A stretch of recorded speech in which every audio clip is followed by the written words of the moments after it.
নমস্কার বন্ধুরা, আমার চ্যানেলে আপনাদের সকলকে স্বাগত। আপনারা সবাই কেমন আছেন? অবশ্যই ভালো আছেন, সুস্থ আছেন। একটা নতুন রান্নার রেসিপি নিয়ে চলে এসেছি আপনাদের কাছে। আজকে বানাবো চিলি পনির। এই চিলি পনির সকলেরই খুব পছন্দের একটা খাবার। তাহলে চলুন রান্নাটা শুরু করা যাক। এখানে আমি 200 গ্রাম পনির নিয়েছি। পনিরটা একটু বড় সাইজ করেই আমি পিস করে নেব।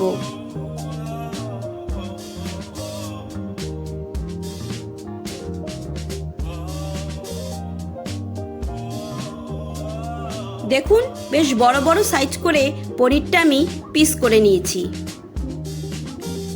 এইবার একটা ব্যাটার বানাবো। দিয়ে দিলাম 2 চামচ কর্নফ্লাওয়ার আর দিয়ে দিলাম 1 চামচ ময়দা। পরিমাণ মতো নুন দিয়ে দিলাম। অ্যাড করব গোলমরিচের গুঁড়ো আর লঙ্কার গুঁড়ো। অল্প জল দিয়ে একটা স্মুথ ব্যাটার তৈরি করে নেব। এই ব্যাটারটার মধ্যে এবার পনিরগুলো অ্যাড করে দেব।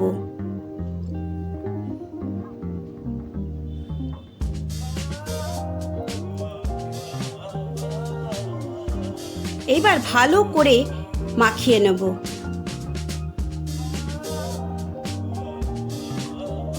1 চামচ কর্নফ্লাওয়ার দিয়ে দিলাম। আবারও একটু ভালো করে মিক্স করে নেব।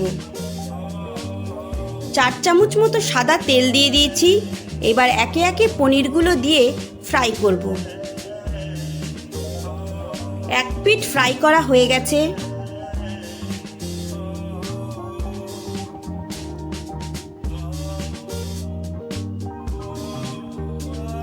পনিরগুলোর 2 পিঠই লাল লাল করে ফ্রাই করে নিয়েছি।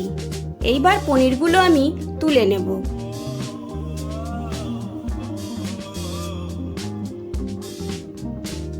একটা সস বানিয়ে নেব। তার জন্য দিয়ে দিলাম 2 চামচ সয়া সস, 1 চামচ গ্রিন চিলি সস আর দেব 2 চামচ টমেটো সস। অল্প একটু চিনি অ্যাড করব আর দেব 2 চামচ ভিনিগার। ভালো করে মিক্স করে নেব। 2 চামচ সাদা তেল দিয়ে দিয়েছি। দিয়ে দিলাম অল্প একটু আদা কুচি আর রসুন কুচি। আদা রসুনটা হালকা করে ফ্রাই করে নেব। এইবার অ্যাড করব লঙ্কা কুচি। লঙ্কাটাও আদা রসুনের সাথে ফ্রাই করে নেব। একটা মিডিয়াম সাইজের পেঁয়াজ চৌকো করে কেটে অ্যাড করে দিলাম। পেঁয়াজটা একটু নাড়াচাড়া করে একটা ছোট সাইজের ক্যাপসিকাম অ্যাড করে দিচ্ছি। ক্যাপসিকামটাও আমি চৌকো করে কেটে রেখেছিলাম। পরিমাণ মতো নুন দিয়ে দেবো।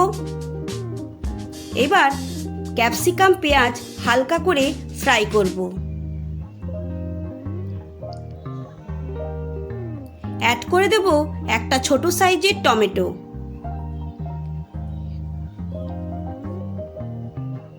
টমেটোটাও হালকা করে ফ্রাই করে নিলাম। এইবার আগের থেকে তৈরি করে রাখা সসটা অ্যাড করলাম। 2 থেকে 3 মিনিট সসটা কষিয়ে নিলাম। এবার ভেজে রাখা পনিরগুলো অ্যাড করে দিলাম। পনিরের সাথে সসটা ভালো করে মিশিয়ে নিতে হবে। 1 চামচ কর্নফ্লাওয়ার আর অল্প জল দিয়ে গুলে নিলাম।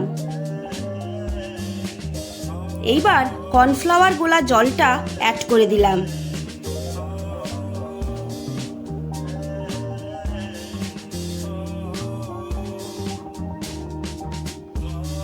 ভালো করে আবারও একটু মিক্স করে নিলাম। দেখুন, চিলি পনির আমাদের একদম রেডি হয়ে গেছে। লুচি, পরোটা, ভাত, ফ্রাইড রাইস, পোলাও যার সাথেই খাবেন একদম জমে যাবে। তাহলে বন্ধুরা, আমার এই রেসিপিটা আপনাদের কেমন লাগলো অবশ্যই আমাকে কমেন্ট করে জানাবেন। ভালো লেগে থাকলে একটা লাইক করবেন, বন্ধুদের সাথে, ফ্যামিলি মেম্বারদের সাথে শেয়ার করবেন। ধন্যবাদ।